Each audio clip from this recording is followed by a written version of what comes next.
teacher is Eddie. No, that's for He's going to read a poem by Lewis Carroll called The Father William. And it's a very lovely poem, which we just started, believe it or not, to work on last week. So please welcome Eddie.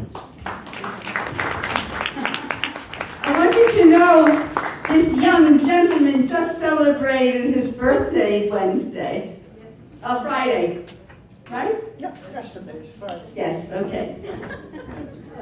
Where am I going? Here? I think I'll move you forward. Forward? Yeah. Wait a minute, I'll go over here. No, you're fine here. Okay. Her shoes look just like the guy's shoes because they're closed. Joey's shoes, they look just like the guy's shoes. Tops. They're closed. I told you this is a dress rehearsal. It's okay. Okay?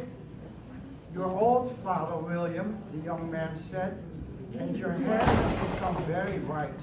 And yet you unnecessarily step. Can't hear him.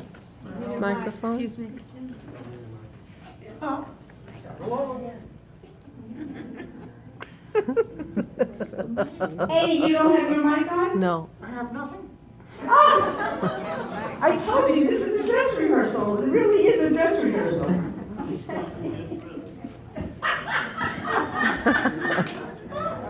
Okay.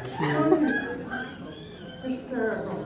Can I start? Yes. Perfect. Okay, here we Your go. old father, William, the young man said, and your hair has become very white. And yet, you incessantly stand on your head. You think at your age that is right? In my youth, Father Williams replied to his son, I feared it might injure the brain. But now that I'm perfectly sure I have none, why do I do it again and again?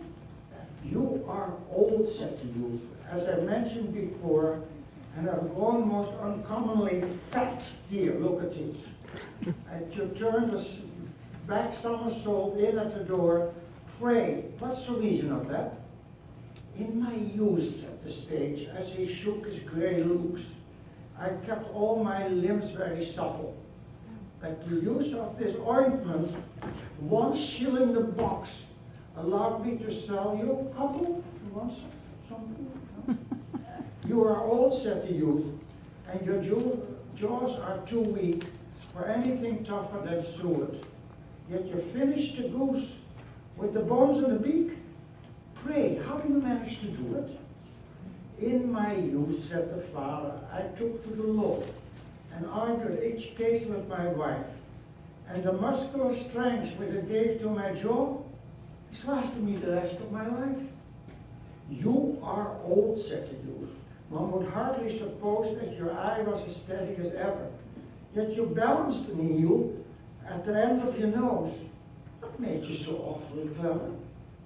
I have answered 3 questions, and that is enough. Actually, it's 4, said his father.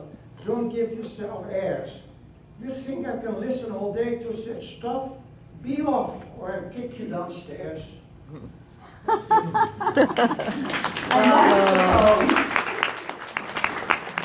Help.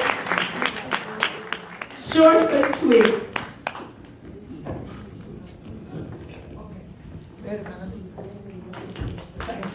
Thank you.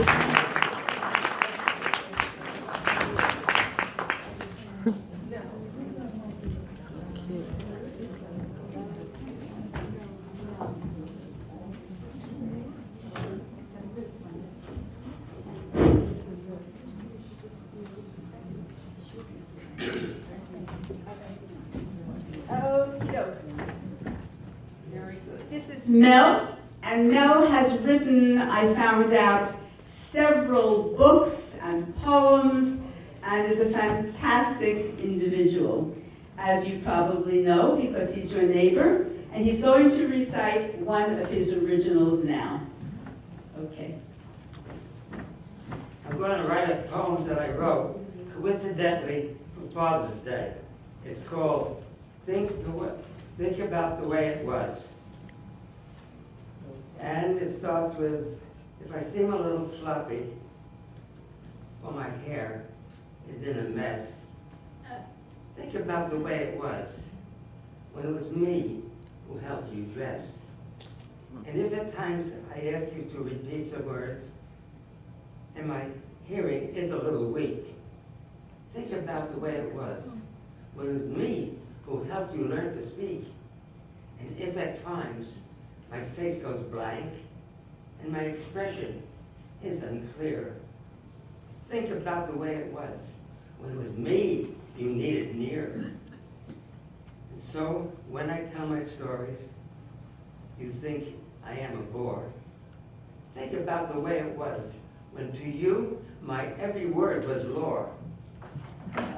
And so, now that I have grown old and bland and find it hard to make it through, please take me gently by my hand and think about the way it was when this I did for you.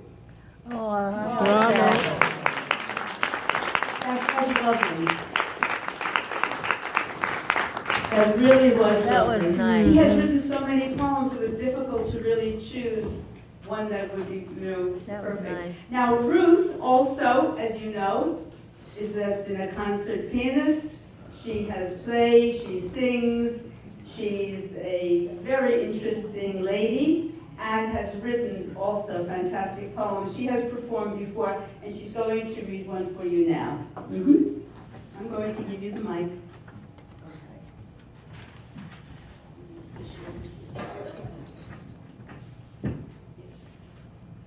Hi, everybody. This is a poem from one of my books. It tells about a trick that I played on one of my sons. I call it Lottery Tricket. My son is a prankster par excellence, and most of his tricks are at my expense. So one day I decided to have some fun and get back at my loving number 2 son. I was invited to Sunday brunch, and while on the way, I got a hunch. I'd really get a kick out of him, certainly, if he thought I had won the lottery. So I stopped at a grocery store, got the winning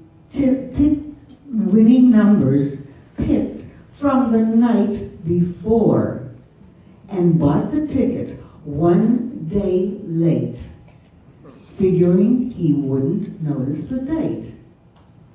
But I knew my son would have the Sunday paper, an element essential to my caper. And there it was in complete disarray. Guess the kids had gotten to it that day.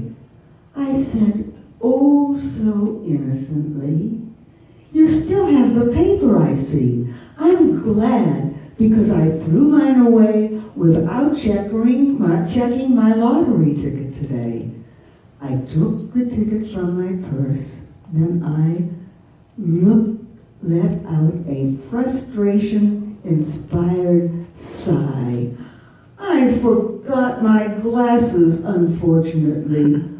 Please, will you check the ticket for me? He rummaged through the pages until he found the ones that would fill the bill. He read the numbers, did a double take, read them again. There was no mistake. His eyes of blue, they grew and grew. He stared at me incredulously and said, Ma, you've won the lottery. I played with him for a moment or two, but then I could no longer follow through. I showed him a date, then broke out with laughter. My ploy had evoked the response I was after. One-upsmanship is divine when it's mine.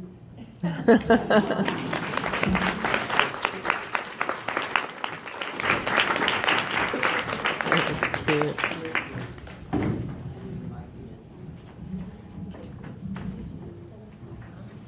I'm also part of the furniture movers.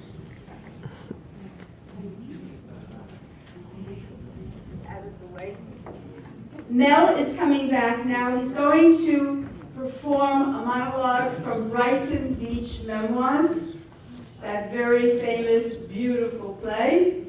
And are you ready?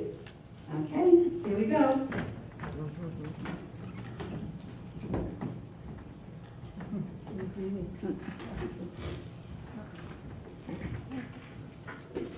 Blanche, stop this!